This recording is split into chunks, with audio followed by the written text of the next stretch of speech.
go. With Ginta. Panda Boi Federico, welcome on the set here at the heart of Cannes Film Festival for WIBA Awards. I'm very happy to have you here. What does influence mean to you? First of all, thank you so much for having me. It is a great honor for me to be here.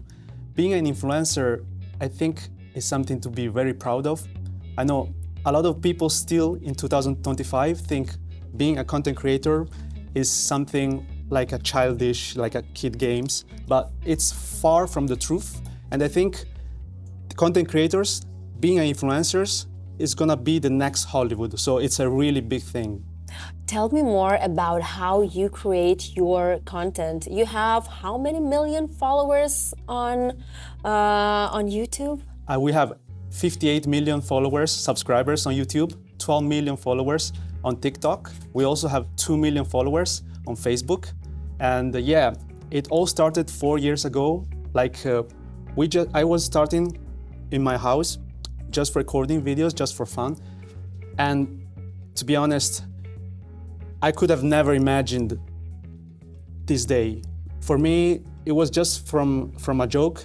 It all became like a dream coming true. So I had the chance to travel the world, going to events, meeting successful, amazing, talented people. So seriously, it was just a dream come true, and it was just so spontaneous. Tell me about the moment when you realized that you're gonna be like a content creator.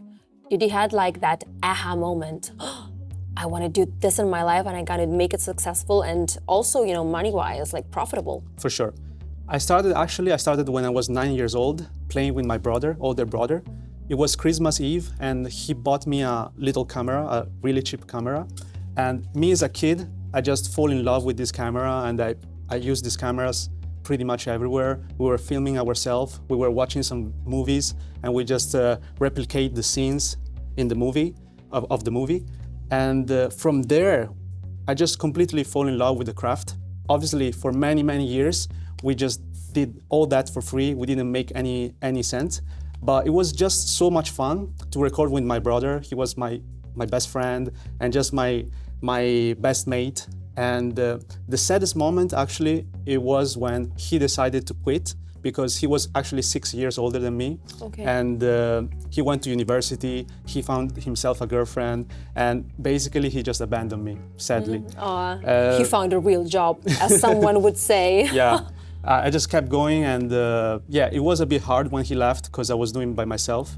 And I just kept going, and I have never imagined to reach millions of followers around the globe. So I'm very, very grateful for this. Tell me about your editing process. How many are you in your team? How does it work? Do you edit yourself? Somebody edits for you? Which tools do you use? Tell me more about the backstage. Mm-hmm. When I first started editing videos myself, because back in the days, I didn't have any team, any budget. But as the production, the budget grew, we started to hire more and more people. And actually we don't have like permanent workers. We just have editors that keep coming every single month. And for us— So new people all the time? Yes. Isn't that more complicated to instruct like the new talent that comes in, that steps in, or you have like a copy and paste model? It is quite hard to instruct them all the time, because when a new person come, we have to teach them from zero again.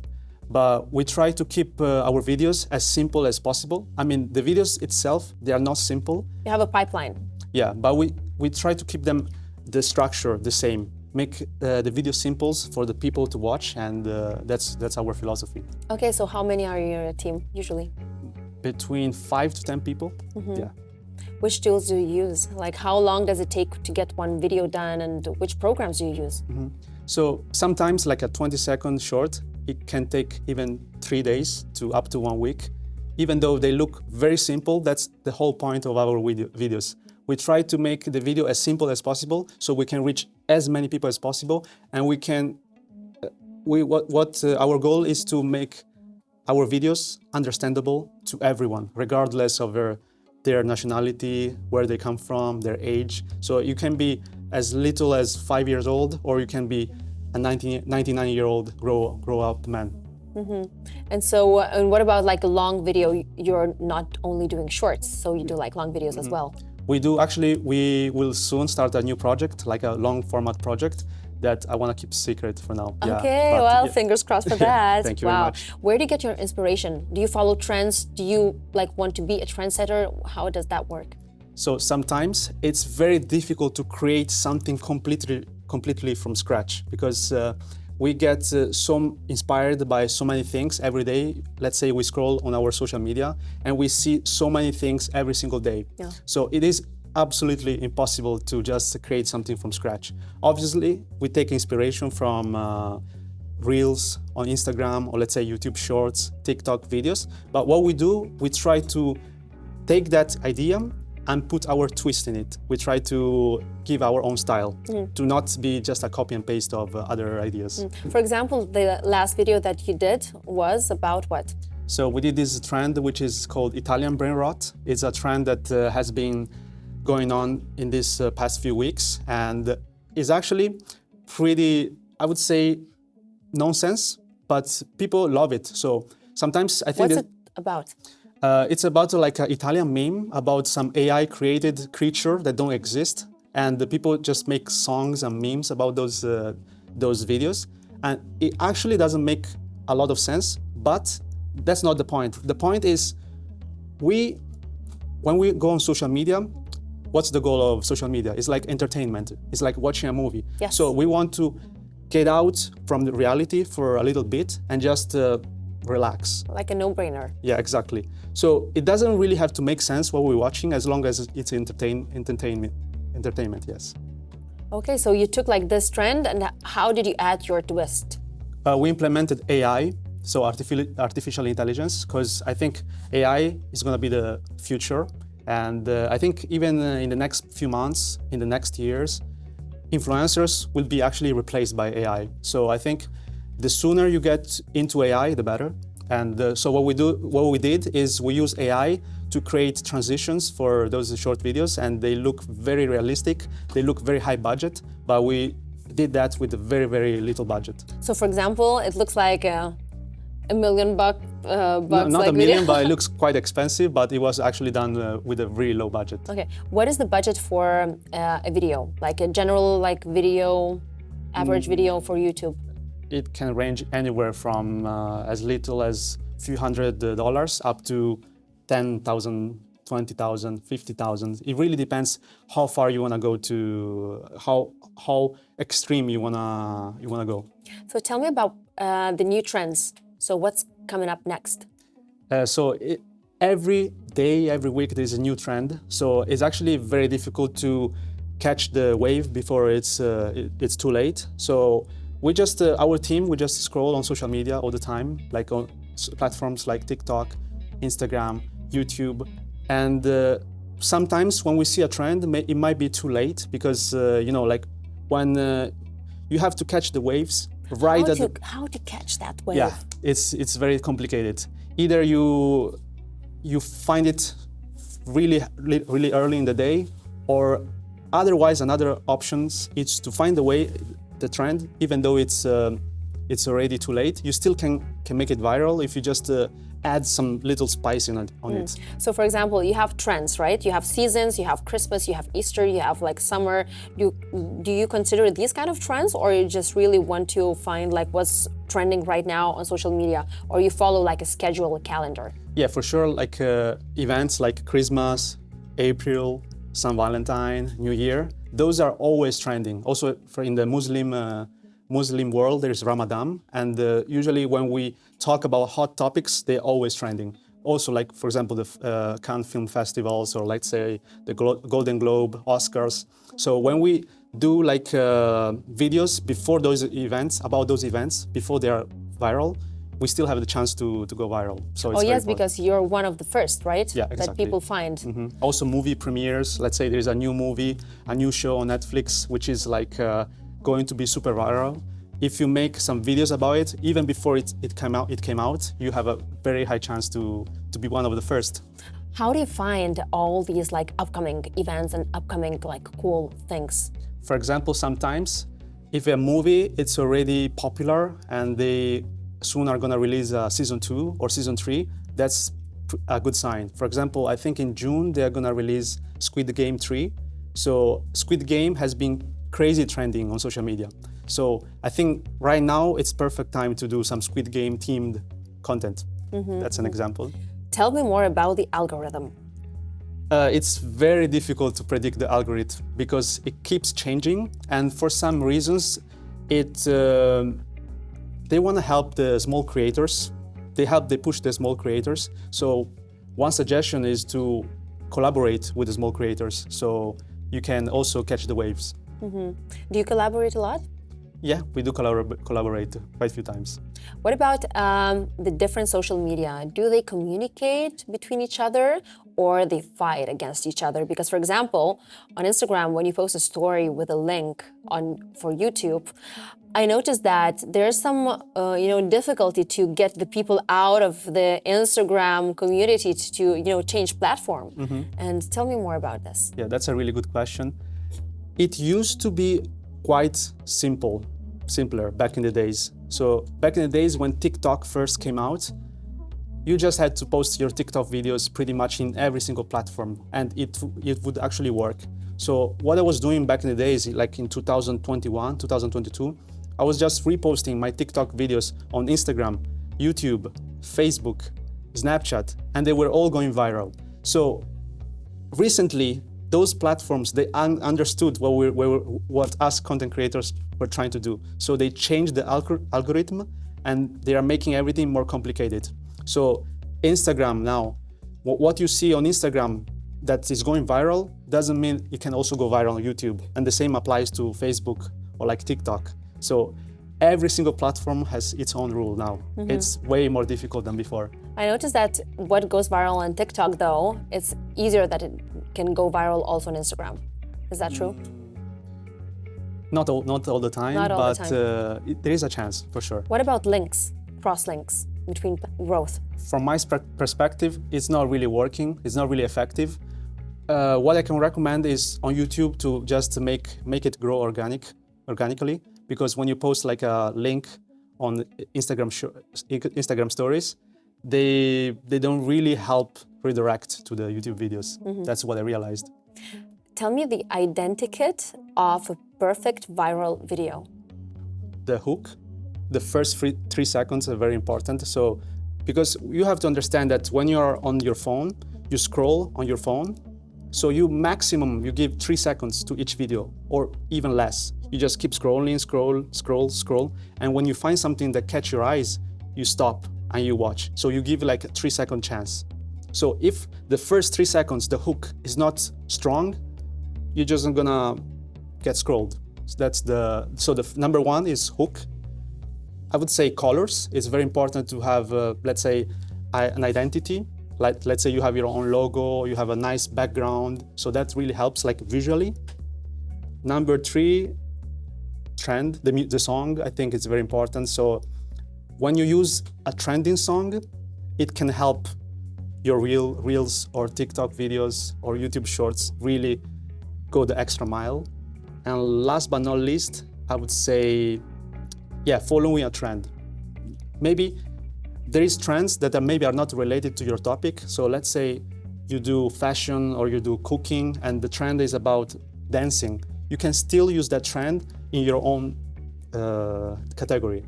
So let's say the trend is about a specific dance. You can maybe do some cooking videos with that dance in the background and your video can still go viral. Okay, so tell me more about YouTube and the new trends. Like, maybe it's not really a new trend, but I just recently found out about it, that you really have to niche down and eventually create like different channels in order to get like the audience really, clear and not confused about what you're talking about. Tell me about this. Do you have multiple channels or just one and you mainstream on that? We have multiple channels. We actually have more than 10 channels. More than 10? But actually... Each theme has a channel? No, actually we did before the channels about each language. So we have Panda Boi in English, Panda Boi in Spanish, Panda Boi in Russian, Panda Boi in Vietnamese, Panda Boi in Indonesian, Panda Boi in Arabic. But since YouTube implemented the dubbing, the automatic dubbing, we don't need that anymore. That's why we just recently stopped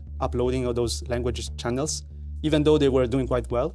So now we just do dubbing and subtitles, so we can reach anywhere in the world without having to worry about the language. What about the theme? So I think it is quite important to choose your channel based on a specific theme. So let's say if you're doing cooking, just stick to cooking, don't try to do something else. Of course, you can sometimes have some special videos when you try to do something different, but yeah, each theme is very important. How did you shape your identity? Actually, throughout the years, I changed multiple themes. So I started doing street interviews, and then we were doing pranks as well, and then we did like food cooking videos in the same channel. We also did some drama, comedy. So in my case, it was a bit different because I was following the trend, but the theme in this case was more wide. The theme was entertainment. So it could be like, it was not a very niche specific theme. So we were doing like following all the latest trend, implementing the latest music, implementing the most viral hooks, the colors. Basically what we're doing, what we were giving to the people is exactly what they liked. So the Squid Game just came out. We were dressing like Squid Game characters, or there was Ramadan, like Muslim Ramadan. We were like respecting their cultures, going in the street, asking Muslim people during Ramadan what they think about Ramadan. If they are fasting and stuff like this, yeah. So I think that's why the people really like to watch our videos. What is a good influencer? A good influencer is someone who is relatable. So I think that's just my opinion. I think in 2025, we can reach as many people as possible when we are relatable. So for example, let's say the POV, when you talk about problems that many people have and you show them in a funny way, and those problems are relatable, so people will watch that content. If you talk about stuff that only you think is important, people cannot relate to that. So how they can understand what you're talking about? That's just my take on this. Your 3 success rules. 3 successful rules. Be humble. This is very important. Really appreciate who you have next, because once they are gone forever. So tell them that you appreciate what they do for you, and that's very important. And number 3, you have to believe what you're doing. Even a lot of times when I post my videos, we have also a lot of haters actually, and people, they want us to fail, they comment bad stuff to us. But if you really believe in what you're doing, people don't see your long-term vision, only you can see it. So sometimes it's difficult to explain to people your long-term vision, but if you believe it 100%, you can do it. Yeah, what about criticism? Yeah, we got actually a lot of criticism, but I think that's actually helping us, because you cannot have only love comments, you also need hate. You know, you should have some balance between love and hate. And actually the haters give us a boost, because you know, when they comment something negative, then someone else comment as well, and then someone else comment as well, and then I see. You know, the algorithm help us, you know, push us more. The engagement grows. Exactly. And last question, why Panda Boi? That's a really nice question. So Panda Boi is actually, people think it's just a random name. It's not. You love animals? Yes, but so basically Panda Boi, it's 2 words. And also the final letter, it's I. Yes, it's not Y. And we did that on purpose. I mean, I did that on purpose. So first of all, because I'm Italian, I was born and raised in Italy, but my parents, they are like, they're Chinese. So panda is the animal that represents China. It's an animal that you can find only in China. So I put that, and also boy, it ends with I, because if you think about it, let's say Italian brands, a lot of Italian brands, like 90% of all Italian brands, they end with the letter I. So if you think about... You did a deep analysis. Yeah, so Gucci, like Armani, Ferrari, Lamborghini, Fendi, they all end with I. So Panda represent China and Boy represent Italy. So I put them together and it's Panda Boy. Cool. Wow, what an analysis. Thank you. Thank you. Thank you so much, Federico. Thank you, Panda Boy. And I can't wait to loads of good stuff and Thank good you so much. videos. Thank you so much for having me.